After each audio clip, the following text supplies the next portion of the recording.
जाओ। ट्रैक्टर में हरी घास और मन लगाने के लिए है, संख्या से भगवत प्राप्ति नहीं होती। हेलो, आप आज 50 माला जपे तो अभी नए साधक को अहम में सुख होता है कि आज मैं 50 माला जपा। अब कल जब 40 जपोगे तो आपको क्लेश होगा, मेरे 10 माला अभी रह गई। तो ये लाभ है नए साधक को। और जो भजनानंदी है उसकी हर श्वास में, हर चिंतन, माला गणना आदि से भगवान नहीं मिलते, वो तो प्रीति से मिलते हैं। तो प्रेम पूर्वक जितना हम आर्त भाव से भगवान का नाम जप करेंगे उतने हम भगवान के नजदीक पहुंचते जाएंगे। पर प्रारंभ में काउंटर और माला की जरूरत है। जैसे प्रारंभ में पाटी छुईहा की जरूरत है, जब पीएचडी में है तो एक पेन खोस लिया, एक डायरी ले लिया, मोबाइल है आजकल उसी से सब हो गया। लेकिन प्रारंभ में का बनाने के लिए फिर कापी पेन की पाटी छुईहा की जरूरत है। ऐसे ही प्रारंभिक साधक को माला की और संख्या की, नियमावली की बहुत जरूरत है। 21 माला, 51 माला, इतने माला हम नियम लिए और उसका रात दिन पूरा कर रहे हैं तो उससे मन लगने लगता है। और जब मन लग जाता है तब फिर ये भार पड़ेगा कि कितने हुए, ये गिनना या देखना, ये सब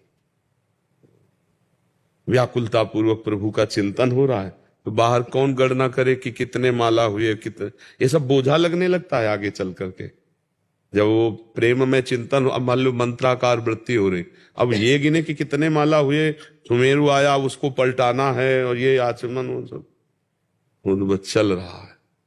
हर श्वास में भगवान नाम, भगवान मंत्र चल रहा है उसी में। पर यहां तक पहुंचने के लिए जरूरत है उसको संख्या की, नियमावली की, पवित्र आहार की, पवित्र आचरण की, पवित्र दर्शन। मतलब मोबाइल आज से गंदी बातें दर्शन करोगे तो फिर भजन थोड़ी होगा, चिंतन तो वही होगा गंदा गंदा। इसलिए बहुत सावधान, हमारा गंदा दर्शन न हो, गंदा श्रवण न हो, गंदा विचार न हो, गंदी क्रिया न हो, फिर भजन करें तो बहुत जल्दी लाभ मिल जाएगा। संख्या से नाम जप करने से मन लगता है और मन लगने से प्रभु की प्राप्ति होती है। संख्या से प्रभु की प्राप्ति नहीं होती, संख्या से मन में एक लगन लगती है। अहंकारी जीव है तो उसको सुख मिलता है, 50,000 जप किया, 60,000 जप किया, एक गुदगुदी होती ना तो अच्छा है भगवान नाम के प्रति। धीरे धीरे पर भगवत प्राप्ति में आगे चलकर ये भी नहीं, बहुत आगे, वो तो सूक्ष्म। जब देहाभिमान क्षीण हो जाता है तभी भगवत प्राप्ति का संयोग बनता है, देह भाव में नहीं। देह भाव क्षीण हुए बिना तो कर्तृत्व भाव में देह भाव पुष्ट होता है कि मैंने इतना जप किया, मैंने व्रत किया, मैंने ये किया, ये किया। तो धीरे धीरे चल करके जब अंतःकरण पवित्र होता है तो ये अहंकार भी सब नष्ट हो जाते हैं। तो ठीक है, अच्छे कार्य हैं, भागवतिक कार्य हैं, पर जब तक वो अहंकार क्षीण नहीं होगा तब तक अध्यात्म जागृत नहीं होगा। समझ रहे ना? तो संख्या का महत्व है प्रारंभ में, फिर संख्या का महत्व नहीं। फिर तो जीवन ही अर्पित है, प्रत्येक श्वास अर्पित है, प्रत्येक क्षण अर्पित है। अरे यहाँ दम दम पे होती है पूजा, सर झुकाने की फुर्सत नहीं। समझ, मतलब आगे का जब बात होता है ना, यहाँ दम दम पे होती है पूजा, सर झुकाने की फुर्सत नहीं। उद्धव प्रेम, ये तो प्रेम की बात है उद्धव, बंदगी तेरे। ये तो आगे का।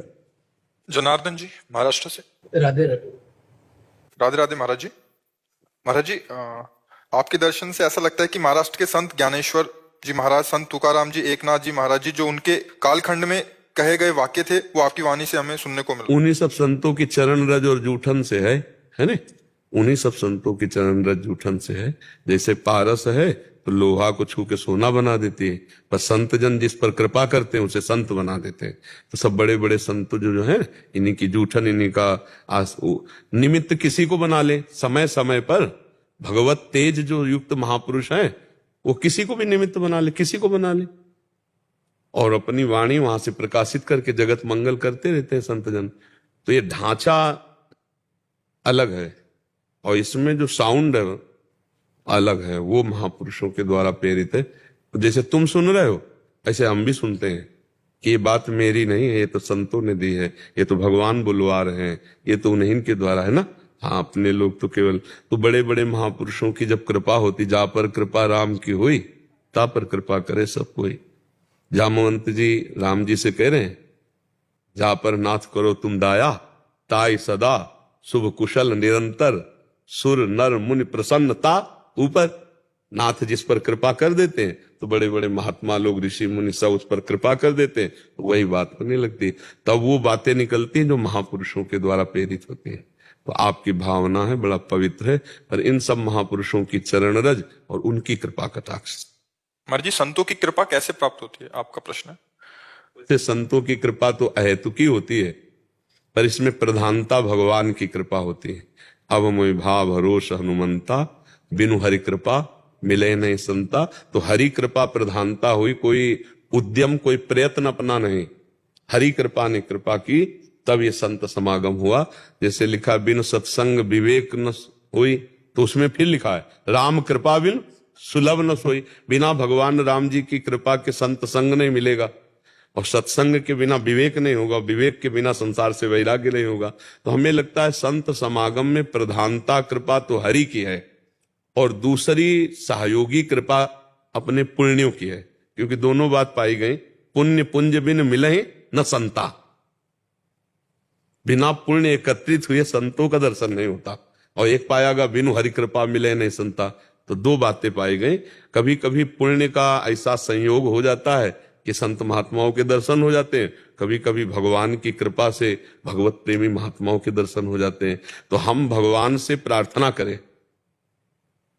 अविरल भगति और बिरति और सत्संगा, चरण सरोरु प्रीति अभंगा। हे नाथ, आप मुझे वैराग्यवान बना दीजिए, आप अपनी भक्ति प्रदान कीजिए और अपने भक्तों का सत्संग दीजिए। भगवान से जब प्रार्थना की जाती तो हम क्या जाने कि भगवान का भक्त कौन है, कौन ज्ञानी है, कौन प्रेमी है, वो तो भगवान ही जानते हैं ना। भाई संत महात्मा का स्वांग तो नौटंकी नाटक में भी लोग कर लेते हैं, 2-4 घंटे बड़ी सफाई से संत बन जाते हैं, जैसे अब करते हैं ना, तो बिल्कुल ऐसा लगेगा कि हिमालय का ऋषि मुनि है एकदम, वो स्वांग करेगा, लेकिन वो ऋषि मुनि थोड़ी है। असली में भगवान का भक्त और प्रेमी कौन है तो भगवान ही जानते हैं, तो वही मिलाएंगे अपने प्रेमी जनों से। तो इसीलिए है अब मोहि भाव भरोस हनुमंता, बिनु हरि कृपा मिले नहीं संता। भगवान से प्रार्थना करे कि प्रभु हम तो नहीं जानते कि आपके संत और भक्त कौन कैसे हैं, आप हमें मिला दो, क्योंकि आप जानते हो, तो वही मिला देंगे।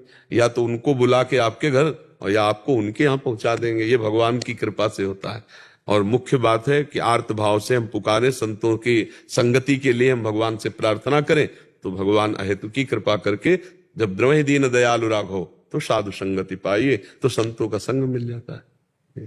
प्रीति पांडे जी, गाजियाबाद से।